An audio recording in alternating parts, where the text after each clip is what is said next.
অচিন্ত মহিমা হৰি পুৰুষ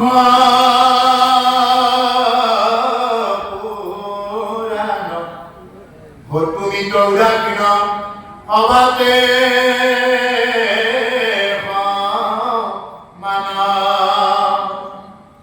পৰিলম্প কৰ্ম আনে জগত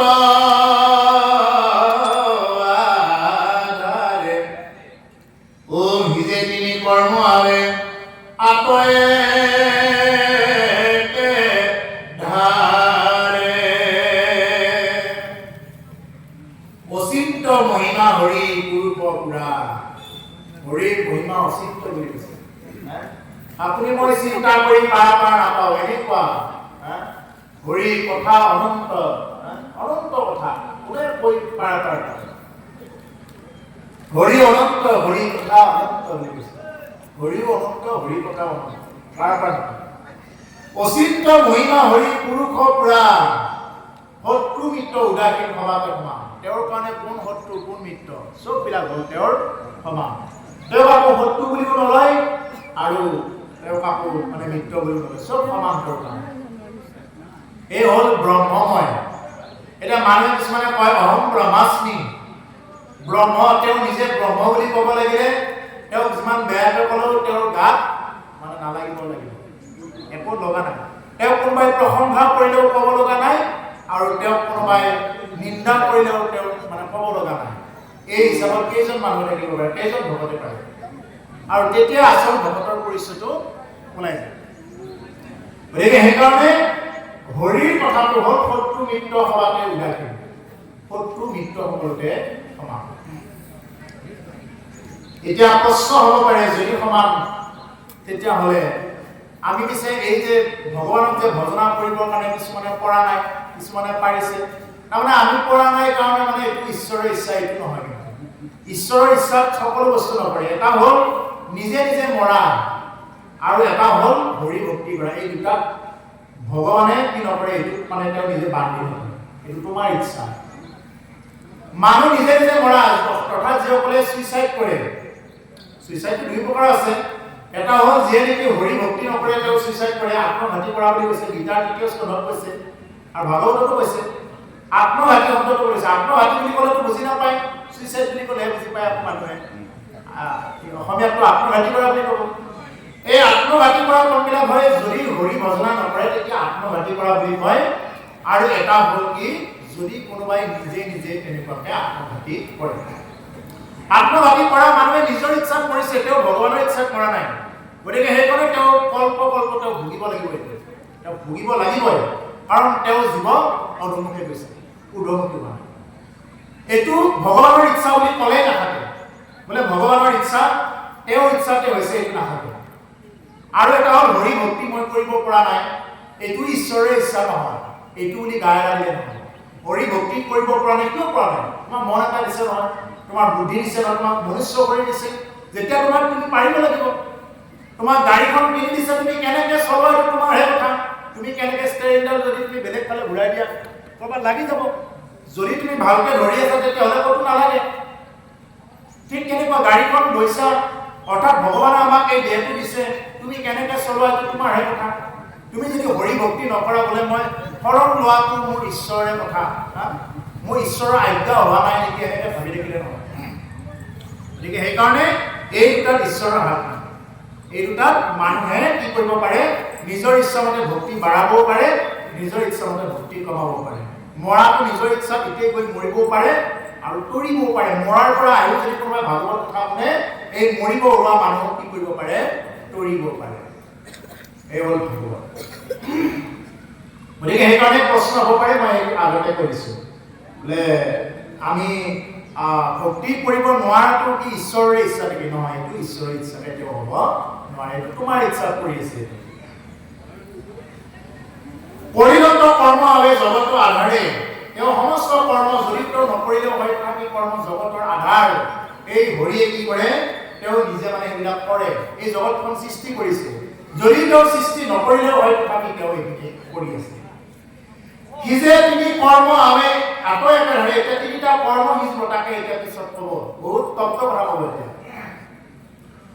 হে ৰাম হৰৈ কলিমল কৃষ্ণ কথা কীৰ্তনতে মহাপুণ্য ৰাখি ৰাখি উপজয় লগতে মিলাৱৈ মুকুতি সুখ পৰম নন্দলে বিজয় ভকতিত এতে নায়তি হলে যদি কোনোবাই কৃষ্ণ নাম লয় হৰি নাম লয় ভক্তি কৰে তেওঁৰ তিনিটা কৰ্ম হিজব বুলি কৈছে হৰৈ কলিমল কৃষ্ণ কথা কীৰ্তন কৃষ্ণ কথা কোৱাৰ লগে লগে কীৰ্তন কৰাৰ লগে লগে কি হৈ যাব কলিমল হৰণ হৈ যাব কলিমল হৰণ হৈ যায় এই কৰ্ণপথে ভকতৰ জ্ঞাত প্ৰৱেশী হৰে দুৰ্বাসনা হৰে স্বয়ং ও জলৰজতে কমলম যেন হৰত কালে স্বভাৱতে নিৰ্মল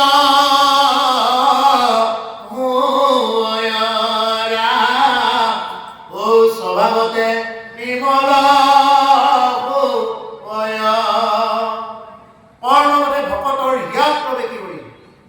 কানৰ পথেৰে যেতিয়া নেকি ভকতৰ হৃদয়ত কৃষ্ণ নাম ৰাম নাম প্ৰৱেশ কৰিব লগে লগে হৃদয়ত যদি কেতিয়াবা বেয়া ভাৱ বেয়া চিন্তা সংসাৰৰ যিমান দুখ যাতনা নাথাকক কিয় এই সমস্ত দুখ ক্লেশৰ পৰা তেওঁ মুক্ত হ'ব পাৰে যেতিয়া নেকি কৃষ্ণ কথা শুনিব পাৰে কৃষ্ণ কথা যদি কোনোবা যিমান পাপীয়ে নহওক কিয় এবাৰ যদি এই কৃষ্ণ কথা যদি এবাৰ যদি শুনিব পাৰে তেতিয়াহ'লে তেওঁৰ কলি মলবিলাক গুচি যাব পাৰে তাকে কৈছে হৰৈ কলিমল কৃষ্ণ কথা কীৰ্তন কলিৰ মল বুলি কওঁতে কিমান কলিৰ মল কু চিন্তা কু ভাৱ বেয়া যিমানবিলাক স্বভাৱ চৰিত্ৰ আচাৰ আচৰণ সমস্তবিলাক কি কৰিব পাৰে হৰণ কৰিব পাৰে যেতিয়া নেকি হৰিৰ কথা শুনা হয় এতিয়া প্ৰশ্নটো মই নিজে কৰিব লাগে ইমান দিনৰ পৰা যে আমি ভক্তি কৰিছোঁ মোৰনো হৰিছেনে নাই হৰা এই বুলি মই নিজকে প্ৰশ্ন কৰিব লাগে হে ৰাম নাম কি মধুৰ হৰি নাম কি মধুৰ অ মধুময় হৰি নাম মন প্ৰাণ কৰে জোৰ মন প্ৰাণ কৰে জোৰ এই হৰি নামে মন প্ৰাণ জোৰ কৰিবই কৰিব আৰু যদি কোনোবা পাপী মন প্ৰাণ ইমান সময় যদি জোৰ পেলাব পৰা নাই নিশ্চয় তেওঁৰ কিবা নহয় কিবা এটা দিগনি আছে তুমি বহি থকা ঠাইখিনিতে যদি শান্তি পোৱা নাই মহিলা ক'ৰ পৰা শান্তি পাবা আৰু যদি তেনেকুৱা হয় এইদৰে ঈশ্বৰৰ ওচৰত আত্মসমৰ্পণ কৰি এতিয়াৰ পৰা চিন্তা কৰা তুমিও নিশ্চয় এই জুতি পাবা কৃষ্ণৰ পৰম নিৰ্মল উদাৰ অথাৰ জৈত প্ৰকাশ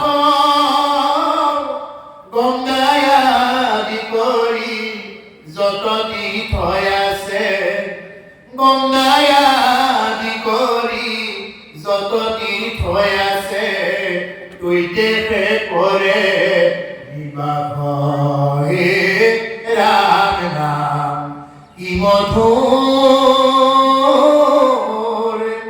প্ৰভুৰ নাম কি মধুৰ ও মধুময় হৰি নাম মন প্ৰাণ কৰে জোৰ মন প্ৰাণ কৰে জোৰ ইমান সুন্দৰ মধুময় হৰিনাম এই মধুময় হৰিনাম লোৱাৰ পিছতো যদি মন প্ৰাণ জোৰ কৰিব পৰা নাই নিশ্চয় কৰবাত নহয় কৰবাত কিবা এটা গণ্ডগোল থাকে কৃষ্ণৰ পৰম জনম পৰম যিমানবিলাক গুণ আদি যেতিয়া নেকি যি ঠাইত প্ৰকাশ কৰা হৈছে আজি এই দক্ষিণ চুবুৰী নামঘৰৰ সন্মুখত প্ৰাংগণত যি নেকি কৃষ্ণৰ গুণ চৰিত্ৰ কথা প্ৰকাশ কৰা হৈছে কৈছে গংগা আদি কৰি যত তীৰ্থ আছে কৈকেহে কৰে নিবাস গংগা আদি কৰি যিমানবিলাক তীৰ্থ আছে গোটেই তীৰ্থ আদি দক্ষিণ চুবুৰী মজিয়াত আহিছে ইমানখিনি দক্ষিণ চুবুৰী মজিয়াত অহাৰ পিছতো যদি কোনোবাই এই ভাগৱত গংগাত যদি বুৰ মাৰিব নোৱাৰিলে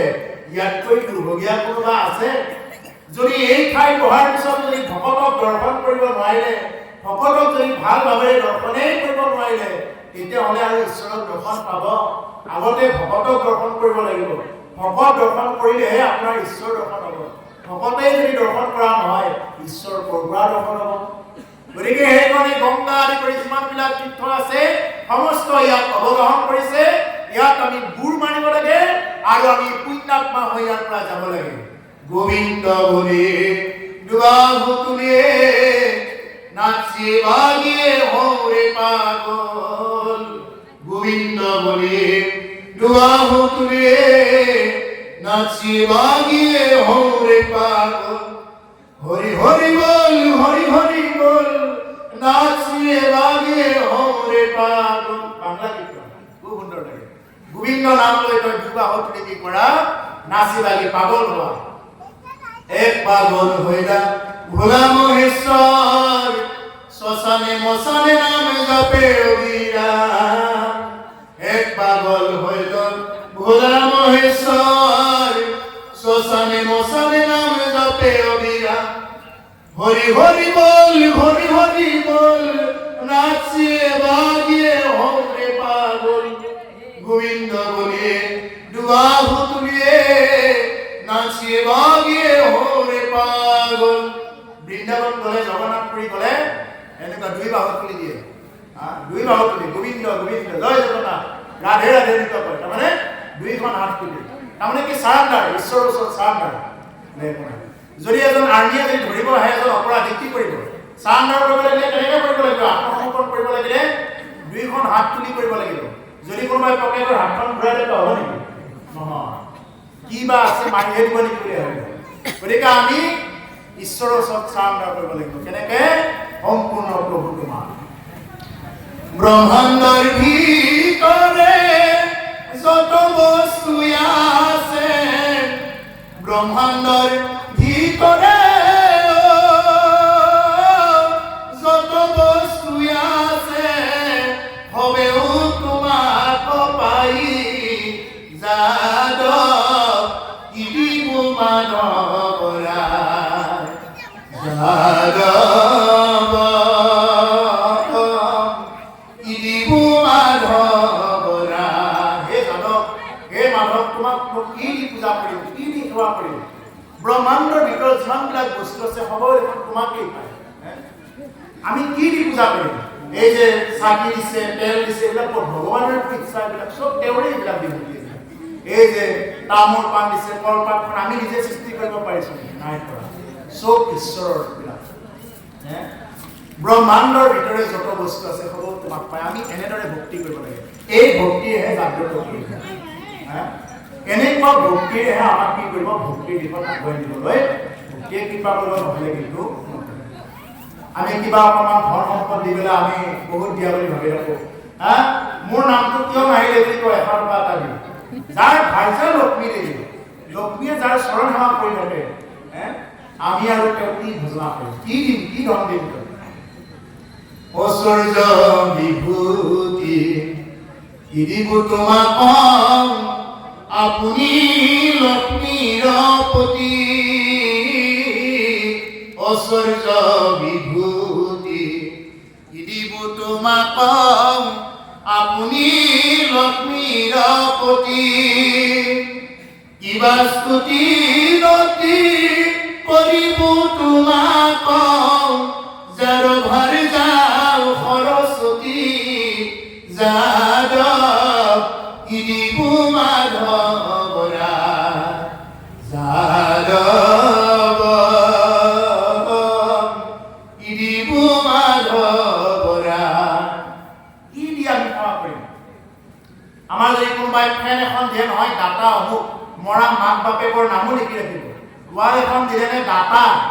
আৰু এই কৰ্ণৰ নিচিনা কোনোবা দাতা আছে, ৰজা হৰিচন্দ্ৰৰ নিচিনা কোনোবা দাতা আছে, বলিৰ নিচিনা কোনোবা দাতা আছে। আমি সাধাৰণ ৱাল এখন দি আমি কি কৰোঁ? তাতে নাম, আৰু নাম নিদিলে আজিকালি এনেকুৱা কলিৰ প্ৰভাৱ, কামো নকৰে, কামো নকৰে। যদি নাম নাই কামো নকৰে। কিন্তু মই তেওঁলোকক এটাই অনুৰোধে জনাওঁ, যদি আপুনি সেই দান দি যদি আপুনি যদি ফল পাব বাঞ্ছা কৰে তেতিয়াহ'লে প্ৰকাশ নকৰিব দান দি যদি ফল পাব বাঞ্ছা কৰে প্ৰকাশ নকৰিব আৰু প্ৰকাশ কৰা মানে আপুনি আৰু ইতিমধ্যে সমাজত আপুনি মান পালে আৰু আপোনাক কি লাগে আপুনি আৰু ইফালে ভগৱানৰ পৰা যিটো প্ৰসাদ পাব লাগে এইটো কিন্তু আপোনাৰ এইটো নাপাব গতিকে সেইকাৰণে দান কৰি যিমান পাৰি প্ৰকাশ কৰিব নালাগে প্ৰকাশ কৰিলে এইবিলাক ভাল নহয় যদি কোনোবাই কৰি আছে এইটো বেলেগ কথা কিন্তু পাৰিলে আমি তাতে কিবা কৰিব নালাগে বহুতে কোন আজি দান দিয়ে বৰবা ঘৰতে দান দিছে তাতে কি কৰিছে অজ্ঞাত নাম অজ্ঞাত জনা মানুহে দান দিয়ে ডাকাৰ নামটো অজ্ঞাত গতিকে আমি এনেদৰে যদি ভক্তি কৰিব পাৰোঁ তেতিয়াহ'লে কৈছে আমাৰ এই কলিমবিলাক ঘৰ হ'ব কৃষ্ণ কথা শুনাৰ লগে লগে আৰু লগে লগে কি হ'ব মহাপুণ্য ৰাখি উপজৰি লগতে 2 নম্বৰ কথাটো হ'ব মানে কি মহাপুণ্য ৰাখিবিলাক আহি আমাৰ তাত যোগ দিব লোক লাগিব পুণ্যবিলাক ইতিমধ্যে আমাৰ কলিমল হৰিণ এটা কলিমল হৰিণেহে পুণ্য আহি লোক দিব নহ'লে পুণ্য ক'ৰ পৰা লাগিব যদি কলিৰ মলে পাই থাকে যদি এই দেহটো কলিৰ মলে পাই আছে ইয়াতে পুণ্য ক'ৰ পৰা লোক দিব নিদিয়ে গতিকে আগতে খালী কৰি ল'ব লাগিব এই পাত্ৰটো আগতে খালী কৰি ল'ব লাগিব তেতিয়াহে পানী ধৰিব নহ'লে ক'ৰ পৰা পানী ধৰিব অকণমান যদি লেতেৰা পানীৰে যদি পাত্ৰটো ভৰাই থৈ দিওঁ এইটো কি হ'ব গতিকে সেইকাৰণে আমাৰ দেহৰ পৰা কলিৰ মলবিলাক প্ৰথমতে আঁতৰ কৰিব লাগিলে হৰি নাম এটা হৰি নাম ল'লে প্ৰথমতে কৈছে কৃষ্ণ কথা কীৰ্তনত মহাপুণ্য ৰাখি আহি মিলিব আৰু কলি মলবিলাক সিজি যাব এই দুটা হ'ব আৰু 3 নম্বৰত কৈছে মিলাৱৈ মুকুতি সুখ পৰম মংগল এই তিনিটা কাম হয় হৰি ভক্তি যে কৰে মুকুতি তেওঁৰ পিছে পিছে ঘূৰি ফুৰিব সাৰূপ্য সাজুৰ্য নিৰ্বাণ বা লিং মুকুতি 5 প্ৰকাৰৰ মুক্তি এজন ভকতৰ পিছে পিছে ঘূৰি ফুৰে মোক লওক কিন্তু ভকতে কি নকৰে মুক্তিও বাঞ্ছা নকৰে ও মুক্তি তো নিস্পৃহ যিটো হেৰি ভকত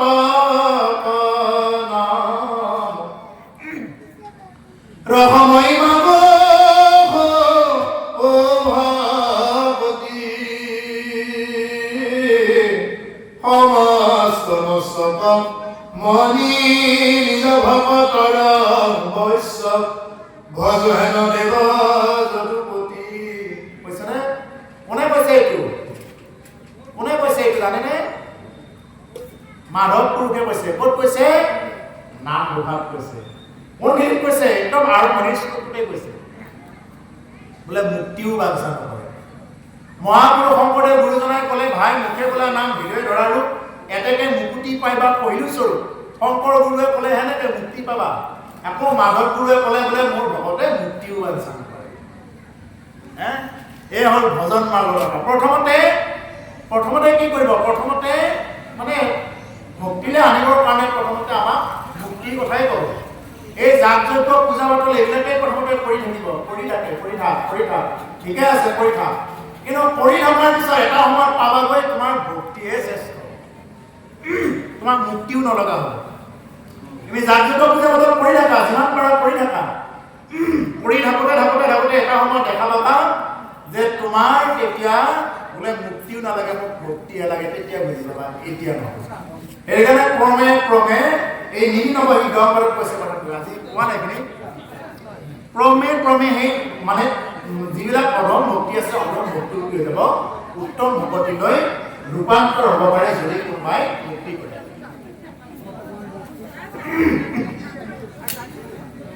গতিকে প্ৰভুসকল আমি এই ভক্তিটোক আমি ওপৰলৈ নিবৰ কাৰণে আমি কেনেবাকৈ মানে যাব লাগিব প্ৰথমতে আমি মুক্তি পাবৰ কাৰণে চাব লাগিব মুক্তি চবৰ লাগে কাক নালাগে মুক্তি কিন্তু পিছত গৈ যেতিয়া নেকি উচ্চ লেভেলৰ যিসকল ভকত আছে যিসকল উচ্চ লেভেলৰ ভকত তেখেতসকলে কি নকৰে মুক্তি কেতিয়াও বাঞ্ছা তেওঁলোকে কি বাঞ্ছা কৰে ভকতৰ সংগ এতিয়া আজিৰ যিটো সংগ পাইছোঁ এই সংগটোৱে বাঞ্ছা কৰে কোনে ব্ৰহ্মায়ো বাঞ্ছা কৰে এই সংগ ইন্দ্ৰ আদি দেৱতাসকলে এই সংগ বাঞ্ছা কৰে ৰজা পৰীক্ষিতক যেতিয়া নেকি গুৰুদেৱ পোকে ভাগৱত শুনাবৰ কাৰণে গৈছিলে গুৰুদেৱ পোকক কৈছে ইন্দ্ৰই কৈছে অমৃত লৈ যায় কৈছে বোলে হে গুৰুদেৱ মোক শুনোৱা ভাগৱত ইয়াৰ বিনিময়ত মই কি দিম মই পৰীক্ষিতক অমৃত দিম পৰীক্ষিতে অমৃত খালে গতি পাব অমৃত খালে কি হ'ব তেওঁ মানে মৰিব লগা নহ'ব অপেক্ষকে কামুৰি ল'ব কিন্তু গুৰুদেৱ ফুকে কি নকৰিলে এই অমৃতকো মানে কি কৰিলে তেওঁ মানে ঠাট্টা কৰি নিচিনা হ'ব কথা ক'বলৈ অমৃতকো বঞ্চনা কৰি অমৃতকো নিন্দা কৰি কি কৰিছে গুৰুদেৱ ফুকে নুশুনালে যোৱা তোমালোক দেৱতাবিলাকে শুনাৰ তোমালোক যোগ্য নহয় অৰ্থাৎ যিসকল ৰাজকীয় ভাৱত থাকে ৰাজকীয় লোকে এইবিলাক শুনাৰ যোগ্য নহয় যোৱা তোমালোক য'তে যোৱা আমি কি কৰিম পৰীক্ষিতক কেৱল ভাগৱত কথা শুনাম আৰু এনেদৰে গুৰু পৰীক্ষিতে কি কৰিছে গুৰুদেৱ ফুকৰ নিচিনা এগৰাকী উত্তম গুৰু তেওঁৰ জীৱনত প্ৰাপ্ত হোৱাৰ কাৰণে ৰজা পৰীক্ষিতে 7 দিন 7 ৰাতি ভাগৱত শুনি গতি পালে আৰু আমি গতি নাপাওঁ কিয় আমি তেনেকুৱাকে ল'বও নাজানো আৰু আমি তেনেকুৱাকে কোৱা মানুহ আমি নাপাওঁ এই বহুত কেইটা কাৰণত আমি ভাগৱতৰ অনুষ্ঠানৰ পৰা পিছুৱাই আছো আমি এনেকুৱা দুৰ্ভগীয়া আমাক কোনো এটা মানুহ নাই এনেকুৱাকে কোৱাৰ কাৰণে বোলে তুমি এনেকুৱাকে কৰাচোন এইখিনি কৰিলে এনেকুৱা হ'ব বুলি ভক্তি মাৰ্গত আগুৱাই লৈ যোৱা এটা মানুহ নাই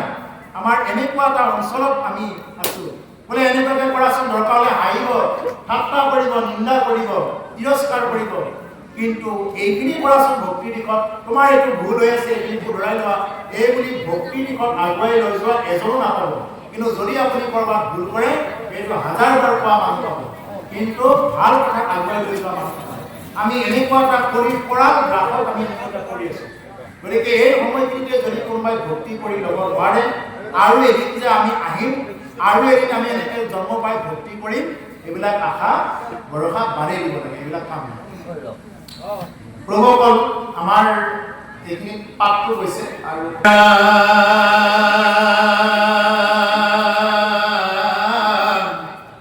পৰময় মৃতময় মাধৱৰ লীলা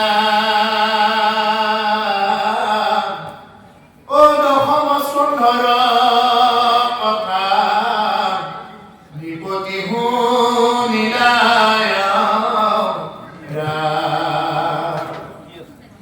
আৰু এটা দশ স্কন্ধ শুনিও সম্প্ৰতি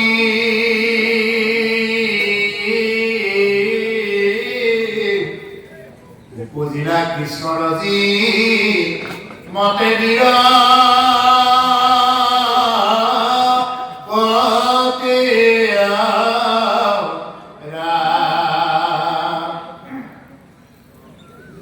যদু বীৰ সংগে বনে সংগে ৰংগে দাৰ কাত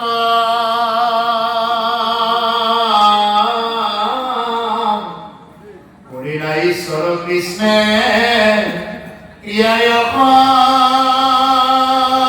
খাত ৰাম ৰাম সমে সবে দান বৰ চিন্তি মাৰ ও হৰিলালী লায়ে পিঠি বীৰ মহা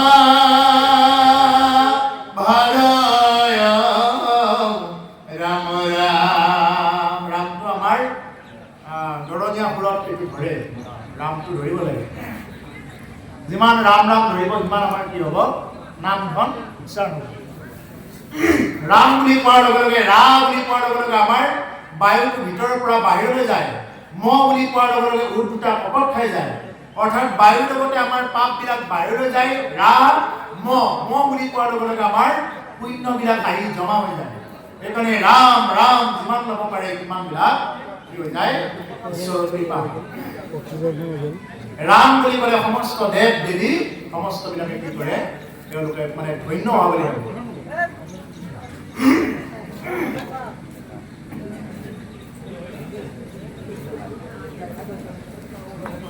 পৰম অমৃতময় মাধৱৰ লীলা এই মাধৱৰ লীলা হ'ল পৰম অমৃতময় দশম স্কন্ধৰ কথা নৃপতি শুনিলা আৰু এই দশম স্কন্ধৰ কথা নৃপতি মানে ৰজা পৰীক্ষিতে এই দশম স্কন্ধৰ কথাখিনি শুনিলে আমাৰ পৰিয়ালৰ কাৰোবাৰ যদি অকণমান থাৰ্ড গ্ৰেড বা ফ'ৰ্থ গ্ৰেডৰ চাকৰিটো হয় নিজৰ নহ'লেও যদি ল'ৰাটোৰ বা ছোৱালীগৰাকী হৈছে মানে চকুৰ চাৱনিয়ে বেলেগ হৈ যাব কিন্তু ৰজা পৰীক্ষিত সহায় কৰা পৃথিৱীৰ চক্ৰৱৰ্তী ৰজা আৰু ৰজা হোৱাৰ পিছতো মহাৰাজ পৰীক্ষিতে কি কৰিছে ভাগৱত কথা শুনিছে তলত বহি ওপৰত গুৰুক বহাইছে শুকদেৱক বহাইছে সোণৰ ৰেখাখনত শুকদেৱক বহাইছে আৰু নিজে কি কৰিছে তেওঁ কুগন পাৰি কি কৰিছে সেইকাৰণে ৰজা পৰীক্ষিতে ভাগৱত শুনাৰ কাৰণে গতিও পালে আৰু আমাৰ যে গতি নাপাওঁ কিয় নাপাওঁ আমি গুৰুকো মান্যতা নিদিওঁ এই পঢ়ি আছে কিন্তু জানে তেওঁ এইৰ মানুহ এই জানে এনেকুৱা ধৰণৰ চিন্তা ভাৱনাৰ কাৰণে অৰ্থাৎ যাৰ নেকি ভাগৱত শুনিব আহি জাত্যাভিমান জাতিক লৈ যাৰ অভিমান থাকিব পাণ্ডিত্যাভিমান যাৰ পণ্ডিতক লৈ অভিমান থাকিব ৰূপাভিমান যাৰ ৰূপক লৈ অভিমান থাকিব ধনাভিমান যাৰ ধনক লৈ অভিমান থাকিব গুণাভিমান যাৰ গুণক লৈ অভিমান থাকিব এই মানুহে ভাগৱত পঢ়া যিমান শুনক এইবিলাক কথাই তেওঁৰ জীৱনত জ্ঞান কৰে গতিকে সেইকাৰণে ভাগৱত শুনিব আহিলে আমি সেইবিলাক বস্তুৰ পৰা আমি সদায় আঁতৰত চলিব লাগে মই জানো এই হ'ল তেওঁ একো নজনা আৰু মই নাজানো এই হ'ল আটাইতকৈ শ্ৰেষ্ঠ ভক্তি প্ৰভু মই একো নাজানো ও মই মোৰ সমতি নজানো তাৰ উপায় ও হৰিয়ে ও মই মোৰ সমতি নজানো তাৰ উপায় মই একো নাজানো এইটোৱে হ'ল শ্ৰেষ্ঠ ভক্তি যেনেদৰে ব্ৰজবালা গোপীসকলে একোৱে জনা নাছিল ব্ৰজাংগনা গোপীসকলে কি জানিছিলে একোৱে নাজানে বেদৰ মন্ত্ৰও নাজানে কিবা একো মানে একো শালীনতা একোৱে নাজানে তেওঁলোকে কেৱল কি জানে কেৱল কৃষ্ণক জানে ইমান ভাল পায় ইমান প্ৰেম কৰে গতিকে সেইকাৰণে তেওঁলোকে গতিও পালে আৰু আমাৰ যে গতি নাপাওঁ কিয় আমি নিজকে জানো বুলি ভাবি থাকোঁ এই মই জানো বুলি ভবাটোৱে হ'ল একো নাজানা আৰু একো নাজানো বুলি যিয়ে ল'ব পাৰিব সেই হ'ল গতিকে সেইকাৰণে মাধৱ পুৰুষৰ দৰে মহাপুৰুষে কি বুলি কৈছে যে মই মূঢ়মতি মই মূঢ়মতি প্ৰভু মই একো নাজানো ইমানখিনি তত্ত্বগধুৰ কথা শিকো তেওঁ কি কৈছে মূঢ়মতি বুলি কৈছে আমাৰ গুৰুজনাই কি বুলি কৈছে কিংকৰ মানে হ'ল চাকৰ সেইকাৰণে মাধৱ পুৰুষে নামঘোষাত কৈছে যদি কোনোবাই হৰিৰ যদি কোনোবাই গা ধুব নোৱাৰিলে এই ঘোৰ অপৰাধৰ চিকিৎসা নাই বুলি কৈছে যে যদি কোনোবাই হৰিৰ গা ধুব নোৱাৰে হৰি যদি কোনোবাই গা ধুব নোৱাৰে এই ঘোৰ অপৰাধৰ চিকিৎসা নাই কৈছে ওদা হুয়া তোজু হেৱা নকৰিলো হৰি হৰি হৰি হৰিয়ে ইটো ঘোৰায় ৰাধৰ চিকিৎসা নাই ও হৰিয়ে ঐ ইটো ঘোৰায় ৰাধৰ চিকিৎসা নাই জীৱনত সকলো বেমাৰৰ চিকিৎসা আছে জীৱনত সকলো বেমাৰৰ চিকিৎসা আছে কাহ হলে চিকিৎসা আছে জ্বৰ হলে চিকিৎসা আছে আনকি হাত ভৰি ভাঙি চিঙি গলেও কিবা নহয় কিবা চিকিৎসা আছে যদি কোনোবাই হৰিৰ চৰণত দাগ বুলি ল'ব নোৱাৰিলে যদি কোনোবাই হৰিৰ ওচৰত নিজকে দাগ বুলি ল'ব নোৱাৰিলে এই ঘোৰ অপৰাধৰ চিকিৎসাই নাই বুলি কৈছে বাকী চব বেমাৰৰ চিকিৎসা পাব কিন্তু হৰিৰ ওচৰত যদি কোনোবাই নিজকে দাগ বুলি ল'ব নোৱাৰিলে এই ঘোৰ অপৰাধৰ চিকিৎসা সেইকাৰণে আগৰ দিনৰ যিমানবিলাক হেৰি আছিলে ব্ৰাহ্মণ পণ্ডিত বিলাক আছিলে তেওঁলোকে নিজকে দাগ বুলি লিখিছিলে কালিদাস দাস উপাধি লিখিছিলে ব্ৰাহ্মণ পণ্ডিত তাৰপিছতে কবি দাস এইবিলাকে মানে কি কৰে তুলসী দাস এইবিলাকে মানে বিজ্ঞ যিবিলাক নেকি ব্ৰাহ্মণ পণ্ডিত আছে এইবিলাকে দাস উপাধি লিখে দাস মানে কি দাস হৰি দাস হৰিৰ খাব ল'ব লাগে আমি যদি আমি বিভিন্ন প্ৰকাৰৰ অহংকাৰ কৰি ৰাখোঁ তেনেকুৱা নহয় বোলে আমি অমুক তমুক অমুক জাতি মই অমুক তমুক এনেকে অহংকাৰ কৰি থাকিলে সেই হিচাপত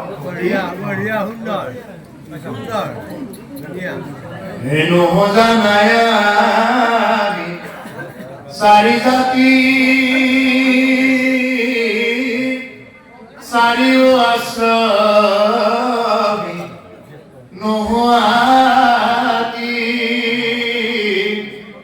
নহোধৰ মহিলা দানৱ ততিথগামী কিন্তু পূৰ্ণানন্দ সমুদৰ গোপী ভৰ তাপদ কমল নাখৰু ৰাখ কানগা হভৈলয়া নাখৰু ৰাখ কানগা হভৈলয়া আমি কোনো চাৰি জাতিও নহয় হে ভগৱান আমি কিবা ব্ৰাহ্মণো হ'ব নোৱাৰিলো আমি ক্ষত্ৰিয় হ'ব নোৱাৰিলো আমি বুদ্ধও হ'ব নোৱাৰিলো একোৱেই নহয় আমি কিবা ব্ৰহ্মচৰ্যও নহয় আমি গ্ৰাহস্থীও নহয় বানৱস্থী নহয় সন্ন্যাসীও নহয় কিন্তু হে ভগৱান তুমি গোপীবিলাকক যেনেবাকে উদ্ধাৰ কৰিছা গোপীবিলাকৰ ঘৰত পোষণৰ দায়িত্ব লৈছা ঠিক তেনেদৰে যাতে প্ৰভু তোমাৰ চৰণত যাতে আমি প্ৰদান কৰিব পাৰোঁ তোমাৰতো দাস আছে তোমাৰতো চাকৰ আছে তোমাৰ চাকৰৰো চাকৰ আছে এনেকুৱা তোমাৰ ডাইৰেক্ট চাকৰ হ'ব নোৱাৰিলেও যাতে আমি তোমাৰ চাকৰৰো চাকৰ হ'ব পাৰো এইখিনি যাতে তুমি কৃপা কৰা হেৰি প্ৰভু ভগৱন্তৰ ওচৰত প্ৰাৰ্থনা কৰিব আমি এইটোহে প্ৰাৰ্থনা কৰিব লাগে যে হে ভগৱান তোমাৰ যাতে চাকৰৰো চাকৰ হ'ব পাৰো আৰু এই ভক্তিহে আমাক কি কৰিব শুদ্ধ গতিলৈ নিয়াব নহ'লে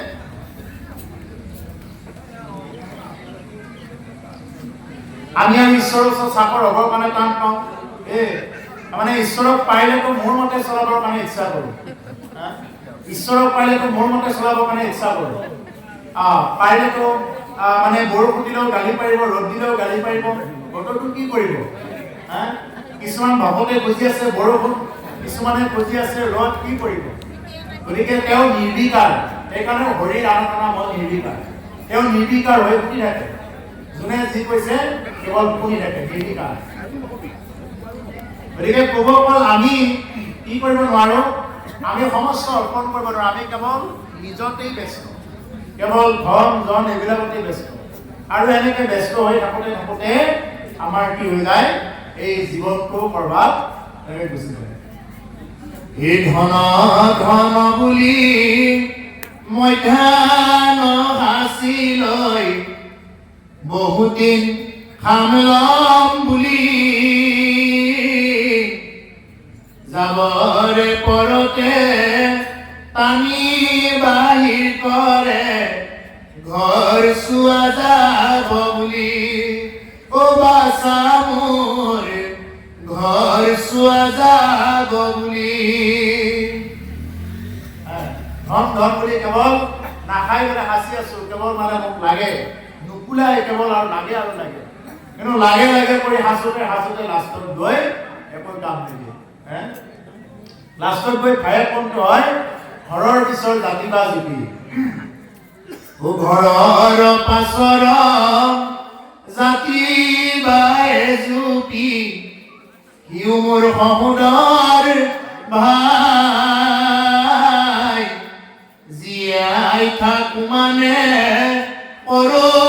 কাঠি কামি মৰিলে লগতে যায় বাছা মোৰ মৰিলে লগতে যায় তুমি ভাই বুলি যাক চাই আছা এইবিলাক লগত নাযায় এই ঘৰৰ পিছফালে যিজোপা জাতি বা আছে এই জাতি বা জুপিহে তোমাৰ লগত গুচি যায় এইকাৰণে কৈছে ঘৰৰ কাষৰ জাতি বা এজুপি সিও মোৰ সহোদৰ ভাই জীয়াই থকা মানে কাঠি কানি কৰি আছো কৰবাত ঢেঙাৰ বেৰিছো আজিকালি যেনিবা পাকাৰ ৱাল কিবা কিবি হ'ল বেলেগ কথা আগতেতো বাহিৰে চলি আছিলে ৰোৱা কামি বাহৰ পৰাই হৈছিলে গতিকে সেইকাৰণে কৈছে জীয়াই থাকো মানে কৰো কাঠি কামি মৰিলে লগতে যায় মৰিলে কোন লগত যাব কেৱল সেই জাতি বা জুপি লগত যাব বেলেগ আৰু কোনো লগত এখন যদি আপোনাৰ যদি কৰবাত কেনেবাকৈ এখন যদি দামী বিচনা থাকে বিচনাখনো কি কৰিব ঘৰৰ মানুহে এইটো ধৰি ৰাখিব বোলে আমি যাব নিদিওঁ আমি বিচনাখন মানে লৈ যাব নিদিওঁ দৰকাৰ হ'লে এওঁকে লৈ যাওক সেইদিনা এই শৰীৰটো কি নোহোৱা হৈ যায় এইটো মূল্য নোহোৱা হৈ যায় দৰকাৰ হ'লে বিচনাখনকে লৈ যাওক কি নকৰক মানে বিচনাখন থাকক আমাৰ তেওঁকে যাতে মানে লৈ যাওক এনেকুৱা যদি ঘৰৰ মানুহে যদি বেছিকৈ কন্দা কটা কৰে বডিটো আগত লৈ যদি কোনোবাই কন্দা কটা কৰে যদি ৰাইজৰ মানুহে যদি কয় বোলে তেতিয়াহ'লে আপোনালোকে কন্দা কটা কৰি থাকক আমিও ঘৰা ঘৰি যাওঁ এই বুলি যদি ৰাইজে কয় তেতিয়াহ'লে দৰকাৰ হ'লে আকৌ তামোল পাণ দি হ'লেও ৰাইজক ক'ব প্ৰভু অকল আবেগতে ক'লোঁ এতিয়া আপোনালোকে আৰু লৈ যাওক তেওঁ বুলি ক'ব কিন্তু তেওঁৰ সম্পত্তিবিলাক কিন্তু লাগিব, তেওঁৰ সম্পত্তিবিলাকৰ কাম আছে, এইবিলাকৰ চোৱা নাই। কিন্তু ক'ত চোৱা থাকিব? সেইজন মানুহক যদি কোনোবাই লাৰি দিয়ে লগে লগে এইটো গা ধুই দিব লাগিব, চোৱা লাগিব। ইমানেই অপবিত্ৰ আমাৰ দেহটো। বাকী চব জীৱই পবিত্ৰ। এতিয়া যদি কৰবাত বাইকেৰে যদি কৰবাত এটা যদি পাৰ এটা মৰিল, পাৰটো আনি লগে লগে নিজে পেটত সংস্কাৰ দিব। ছাগলী এটা মৰিল লগে লগে মানুহে পেটত সংস্কাৰ দিব, নিজে ৰান্ধনি ঘৰত লৈ যাব। ইমানেই পবিত্ৰ এইবিলাক।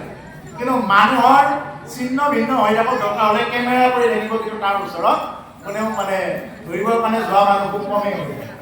গতিকে সেইকাৰণে প্ৰভু কম এই বস্তুটো হ'ল আমাৰ বাস্তৱ, এইবিলাক বাস্তৱ কথা। ভাগৱতে কিবা কল্পনাৰ কথা নকয়, এই বাস্তৱত য'ত যিখিনি হৈ আছে এই কথাখিনিয়ে কয়।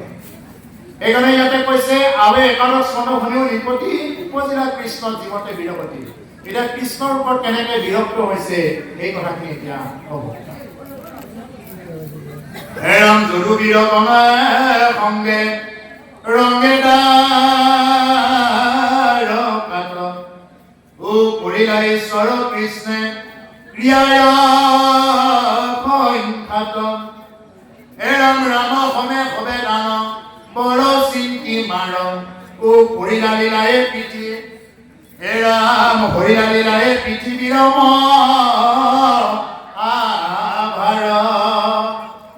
ৰামৰ লগত অৰ্থাৎ বলৰামৰ লগত ঈশ্বৰ কৃষ্ণই কি কৰিছে? একদম গোটেইবিলাক পুতনাৰ গোটেইবিলাক ভায়েকবিলাকক মাৰিছে। পুতনাৰ বংশটো মাৰি মাৰি সিহঁতক গুটি দিছে। গোটেইবিলাক পুতনাৰ বংশ। পুতনা বধ হোৱাৰ লগে লগে যাচোন যা ছায়া, পৰিষ্কাৰবোৰ, ধেনুকাবোৰ, বকাবোৰ গোটেইবিলাকক কথা দিছে। যাচোন যা ছায়া চাওঁতে চাওঁতে চাওঁতে চাওঁতে এনেকুৱাকৈ মৰিছে অসুৰবিলাক।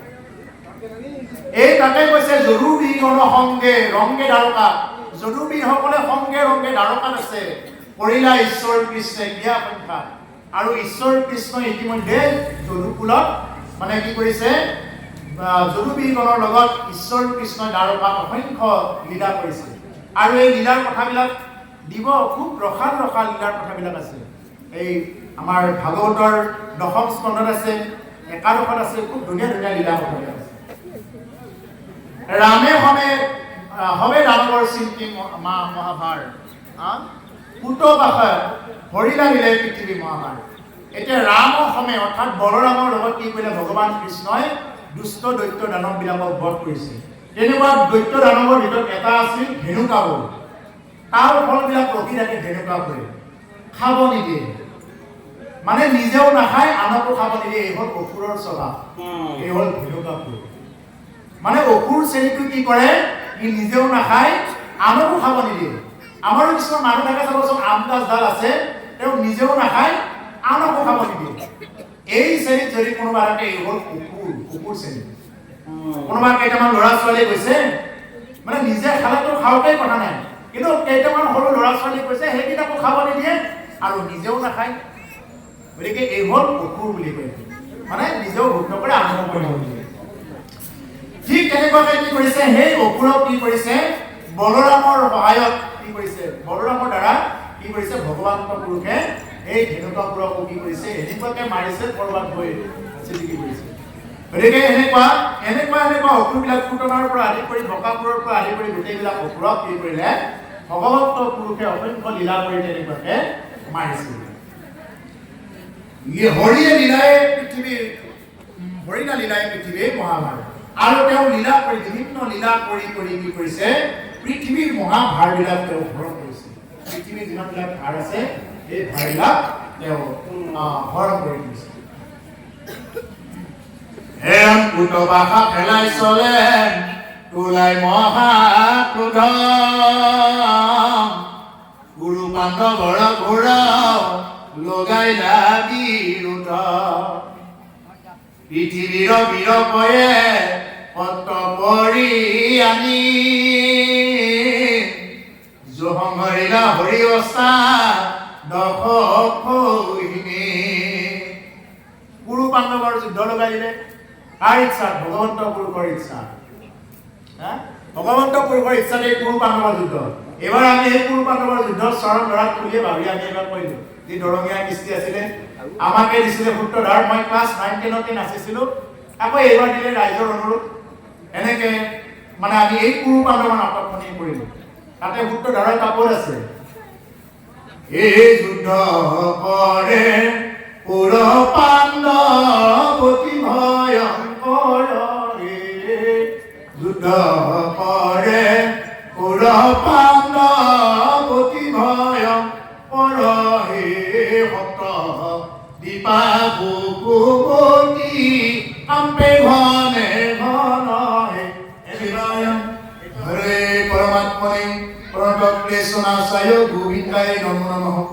কৃষ্ণায় বাসুদেবায় হরে পরমাত্মনে প্রণতক্লেশনাশায় গোবিন্দায় নমো নমঃ। কৃষ্ণায় বাসুদেবায় হরে পরমাত্মনে প্রণতক্লেশনাশায় গোবিন্দায় নমো নমঃ। এইবুলি যদি কোনোবাই ঘৰৰ পৰা বাহিৰ ওলাব পাৰে, যদি এইখিনিও কৰিব নোৱাৰে, সাধু সন্ত ভকতৰ একদম স্মৰণ কৰি গুৰুদেৱ নাম ভকত সমস্তকে স্মৰণ কৰি ঘৰৰ পৰা বাহিৰ ওলাব, তেতিয়াহ'লে যদি কিবা 100% হ'ব লগাই আছিল, কমি কিবা অকণমান ঘৰত থাকিবগৈ, হয়তো নহ'বও পাৰে। গতিকে সেইকাৰণে প্ৰভুসকল এই হেৰিতে চলিব। আজি যিহেতু ক্লাবে পাতিছে, অতি সৌভাগ্য যে জ্ঞান জ্যোতি সংঘই এনেকুৱা এটা দিনত ৰাতি কৰি ৰাতি দিন কৰি এনেকুৱা এটা অনুষ্ঠান আয়োজন কৰিছে, খুব কষ্ট কৰি। গতিকে তেওঁলোকৰ কষ্ট সাৰ্থক হওক, প্ৰভু ভগৱন্তই তেওঁলোকক কৃপা কৰক। এই অনুষ্ঠানটো যিসকলে আৰ্থিকভাৱে বৰঙণি যোগাইছে বা দেহে কেহে থাকি এই অনুষ্ঠানটো সাৰ্থক কৰি তুলিছে, প্ৰভু ভগৱন্তই সমস্তকে কৃপা কৰক। আৰু প্ৰভু ভগৱন্তৰ কৃপাৰে যাতে আগলৈ এনেদৰে অনুষ্ঠান কৰি যাব পাৰে, আয়ুষত বৃদ্ধি নহয়, প্ৰভু ভগৱন্তৰ সমস্ত লোকে কৃপা কৰিব বুলি আশা ৰাখি, আমাৰো কওঁতে গাঁৱতে অনেক বৰালোকা হ'ব পাৰে, আপোনালোকৰ নিজৰে এজন বুলি যাতে লৈ যাতে কৃপা কৰে, এইখিনিকে কথা ৰাখি ইমানতে আমি ভাগৱত পাঠ আৰু বাক্যানুষ্ঠান ইমানতে আমি অপৰাধ দুখাৰে সমাপ্ত কৰিছোঁ। কৃষ্ণ অপৰাধম বিনাশনম তজুনামে